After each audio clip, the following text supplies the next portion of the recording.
People think the dark night of the soul is something to escape, something to fix, something to rush through so they can get back to normal, but what they don't realize is that there is no going back. The version of you that entered this storm will not be the one that comes out. And that's the point. The universe is not punishing you. It's refining you. It's stripping away everything that is not truly you, so that what remains is unbreakable. But to get there, you have to lose everything that kept you weak. And that's the part most people can't handle. They want power without sacrifice. They want transformation without destruction. They want to awaken without dying first. But real power doesn't work that way. You've noticed it. The deeper you go into this process, the more people start falling away. The ones you thought would always be there suddenly can't understand you anymore. The conversations feel forced. The connection fades. And it's painful because you don't want to lose them.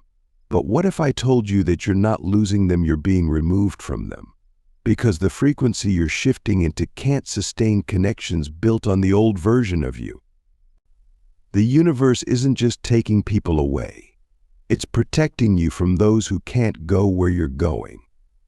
And that's why fighting to hold on only makes it worse. The more you try to cling to what's breaking apart, the more suffering you create. And that suffering isn't a punishment. It's feedback. It's showing you exactly where you're still attached to what no longer serves you. And then there's the silence. The void.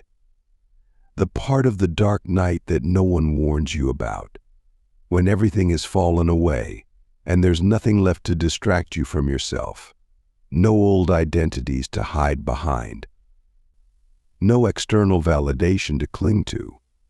Just you, sitting in the emptiness, realizing that everything you thought gave your life meaning was never real to begin with. And this is where the real test begins.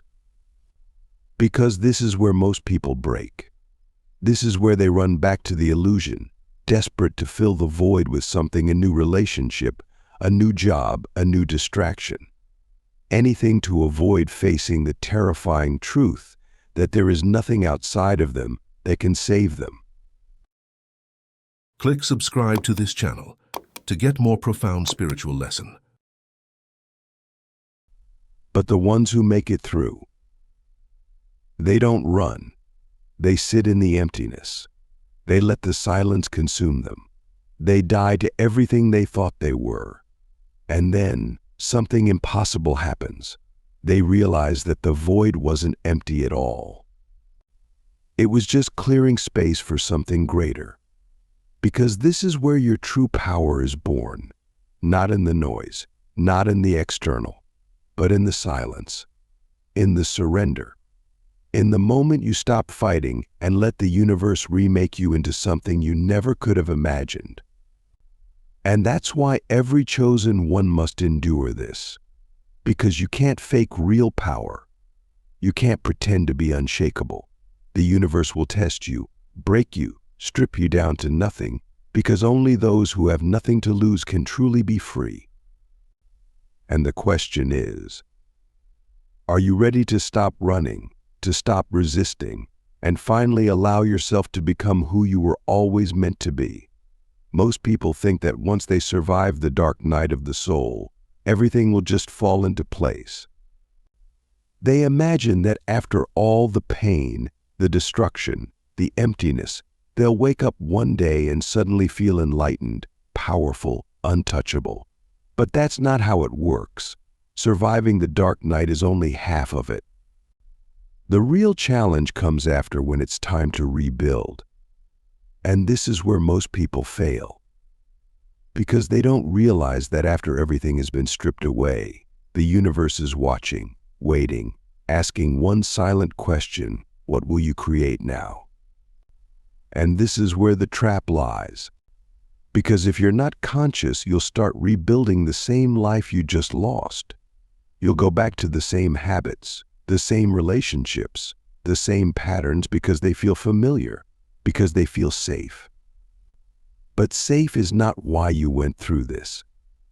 The entire point of the dark night was to destroy the false self, to burn down the illusions, to take away everything that kept you small, weak, afraid. But if you're not careful, you'll step out of the fire and start picking up the ashes, trying to put everything back the way it was. And that's why so many chosen ones go through this cycle again and again. They go through the destruction, but they never fully let go. They cling to pieces of their old identity, trying to mix the past with the future, trying to hold on to just enough of their old self so they don't have to fully step into the unknown. But the unknown is exactly where they need to go. And this is the hardest part, because now there's no guide, no instructions, no clear path. Before, you had the destruction to focus on. You had the chaos, the pain, the loss. But now, there's just empty space. And for the first time, no one is telling you what to do. The universe isn't pushing anymore. It's waiting, watching, giving you full control. And that's terrifying, because now every choice is yours. You can't blame circumstance. You can't blame the past. You can't blame the universe. You are free. But that freedom means total responsibility. And this is where you find out who you really are. Because now the question isn't what is being taken from me. It's what am I creating, and creation is harder than destruction. It's easy to let go when the universe forces you to. But now, can you choose to let go of the last pieces of your old self? Can you step into something completely new, something you've never seen before? Or will you fall back into the comfort of the familiar, even if it no longer fits? The ones who truly transcend this phase are the ones who dare to create without a script. They don't try to rebuild the old life. They don't wait for permission. They don't look for signs. They step into the unknown and start moving, even when they have no idea where they're going. They trust that the universe didn't bring them this far just to leave them lost. They trust that whatever comes next will be greater than anything they left behind. And because of that trust, they don't just survive the dark night. They emerge as something entirely new, something no longer bound by the illusions of the past. And maybe that's the real test, not just whether you can endure the destruction, but whether you can step forward without looking back. So the real question is, now that everything has been stripped away, what will you create with the life you've been given? Most people don't realize that after the dark night of the soul, after the destruction, after the emptiness, there's one final illusion left to break the need to search. And this is where almost everyone gets trapped. They survive the collapse, they endure the loneliness, they start rebuilding, but deep down, they're still searching for something. A sign, a purpose, a moment where everything finally makes sense.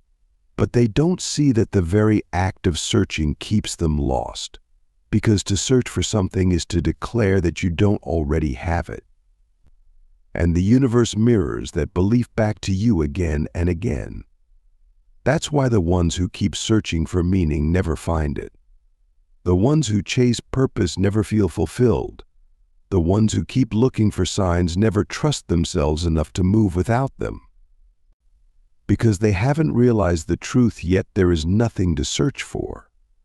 Everything you've been looking for is already here, but you can't see it because you're still operating from the mindset of someone who needs something outside of themselves.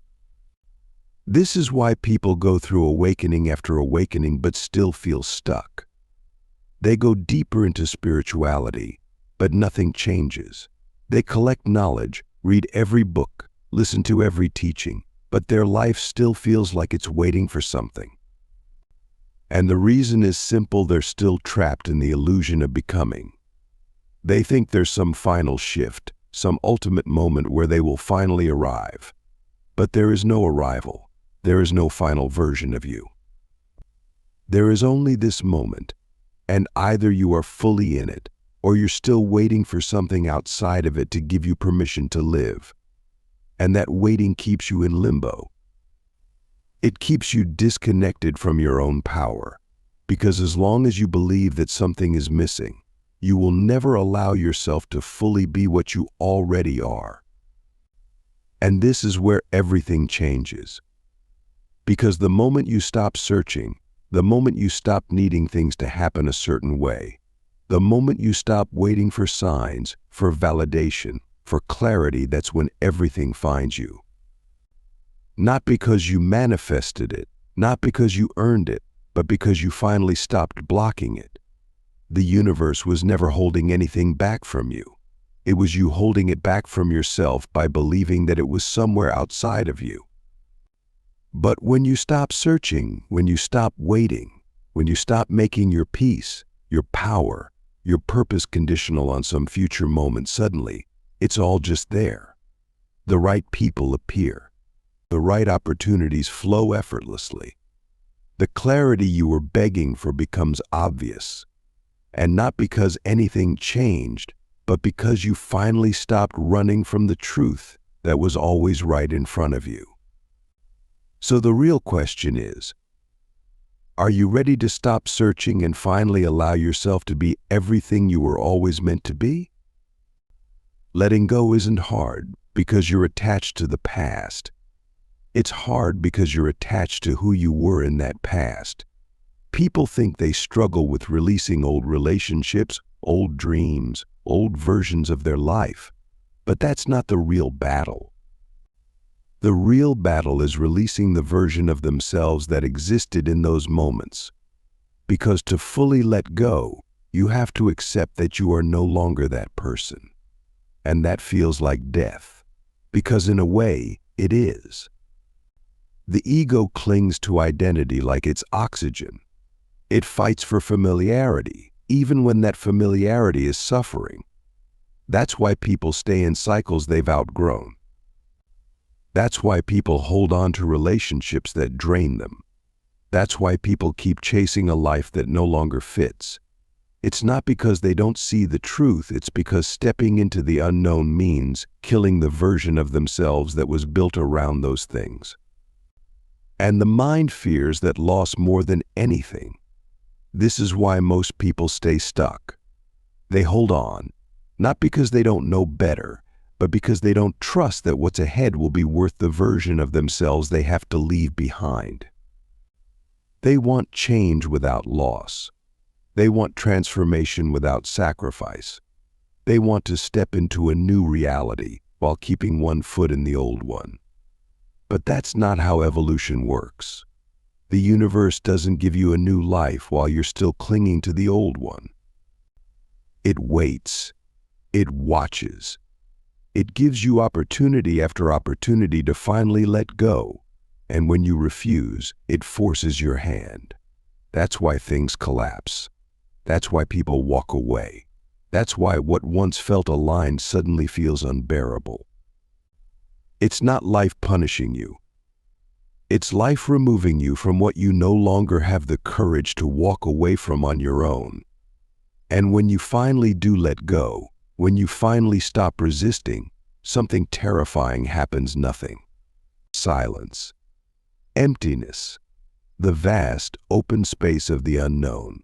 And this is where most people panic, because they expected immediate clarity, divine signs, instant rewards for their surrender. But instead, there's just stillness. And in that stillness, the mind starts scrambling, looking for something to hold on to. But this is the final test. Can you sit in that emptiness without running back to the familiar? Can you allow yourself to fully dissolve, to fully release, to fully trust that even though you don't recognize yourself yet, something new is being born? Because this is where true freedom begins. Not when you let go with the expectation of something better, but when you let go completely, without needing to know what comes next. Because only in that absolute surrender does life finally have room to give you something beyond anything your old self could have imagined. So the real question is, Are you ready to stop holding on to a version of yourself that no longer exists and finally step into the life that's been waiting for you all along? People think they have to fight for what's meant for them. They think they have to chase, to struggle, to prove they're worthy. But that's the biggest illusion of all. The moment you chase something, you are declaring that it is separate from you, that it is outside of you, that it is something you lack. And the universe mirrors that belief back to you, keeping it just out of reach, making you run in circles, making you believe that if you just try harder, you'll finally get there. But you never do. Because you're chasing something that was never meant to be chased, it was meant to arrive. And arrival only happens when you stop running. This is why the things you desperately try to manifest never seem to come, but the moment you let go, they show up effortlessly. It's not a trick. It's not a coincidence. It's because by letting go, you shift from the energy of lack to the energy of having. And the universe responds to what you are, not what you want. Most people never break this cycle. They get caught in an endless loop of wanting, chasing, almost getting, then losing it again. And every time they lose, their belief in their own power weakens. They start thinking they aren't good enough, that they aren't aligned enough, that maybe they're doing something wrong. But the only thing they're doing wrong is chasing, because the things that are truly meant for you don't need to be forced. They don't need to be begged for, manipulated, or controlled. They flow. They align. They arrive when you become the version of yourself that naturally attracts them, not when you become desperate for them. Not when you try to convince the universe that you deserve them, but when you embody the energy of already having them. And that shift, it changes everything. Because the moment you stop chasing, you become magnetic. You no longer move from fear, from scarcity, from lack. You move from certainty, from knowing, from the deep, unshakable truth that what is yours cannot miss you. And in that moment, the universe has no choice but to deliver. Not because you forced it, but because you finally stopped blocking it. That's why the greatest test isn't whether you can manifest what you want, it's whether you can stop needing it long enough for it to finally come to you. So the real question is, are you ready to stop running and finally let life give you everything that was always meant to be yours? People say they feel stuck, like they're trapped in the same cycles, like no matter how much they grow, they always end up back in the same place. But they're not stuck. They're just afraid of who they would be without the struggle. Because as much as they want change, as much as they say they're ready, there's a part of them that still clings to the familiar, even if that familiar is suffering. The mind attaches to what it knows. It builds an identity around the pain, the limitations, the story of why things haven't worked out yet. And if that story disappears, what's left? Who are you without the excuses, without the waiting, without the endless cycle of almost, but not quite? That's the real fear. Not failure, not rejection, but the terrifying realization that the only thing standing between you and the life you want is you. This is why people sabotage themselves right when things start going well. It's why they hesitate when opportunity knocks. It's why they find reasons to delay, to overthink, to convince themselves that they're not quite ready yet. Because stepping into real power means letting go of the version of themselves that was built around the struggle. And that version, it doesn't die easily. It will fight for survival. It will whisper doubts, create distractions, cling to old habits that keep them exactly where they are. Not because they can't move forward, but because deep down, they are still more comfortable with wanting the dream than having it. Because having it means responsibility. It means no more excuses. It means finally admitting that there was never anything in the way, except a mind that was too afraid to step into the unknown. And that's the shift. The moment you stop identifying with the struggle, the moment you stop feeding the belief that you are stuck, everything opens. Not because the obstacles magically disappear, but because you stop making them part of your identity. You stop waiting to be ready, waiting for permission, waiting for some perfect moment that doesn't exist. You move, you decide, you step forward, even when it's uncomfortable, even when the fear is still there. And in that moment, you break the cycle not by fighting it, not by fixing yourself, but by realizing you were never actually stuck.